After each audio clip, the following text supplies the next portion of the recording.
A short time ago, we spoke with the former president's son, Eric Trump, who says it's been a scary 72 hours for his family. I asked him about his father's health and the injury to his right ear.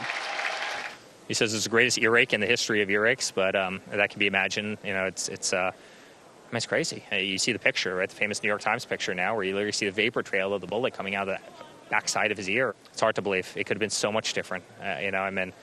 I can't even imagine what that would have meant for this country. Is he having trouble hearing? Like, what else can you say about his health? No, his ear hurts, and he's lucky. It was a bad skin, wound, but no, he's in great spirits. We also learned just a short time ago of an Iranian plot to assassinate your father, that officials in the White House did alert the Secret Service about that. What do you know about that? Yeah.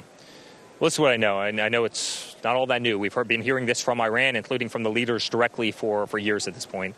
I'm sure they have credible intel. Obviously, Soleimani and al-Baghdadi, my father killed them because they were trying to create nuclear weapons and, create terror all over the world and kill our service members all over the world. Let's just say the Iranians don't like Donald Trump. Since the Saturday attack, how much has security been increased? Yeah.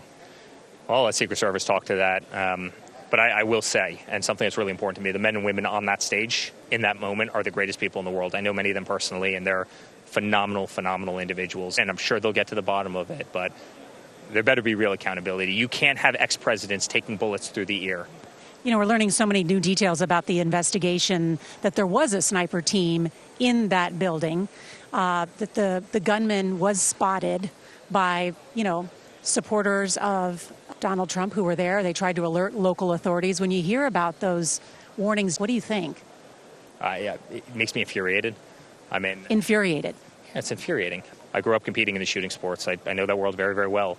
And a rifle shot at 130 yards is like a 4-inch putt, right? You don't miss it if you're competent. I really do believe I'm not an overly mushy person. You probably know that about me, but somebody was watching down on him because it could have gone very, very differently. But it's hard to believe a big building that size, 130 yards away from a podium, from an elevated position. You don't need to be a security expert to realize that you might want to have somebody up there.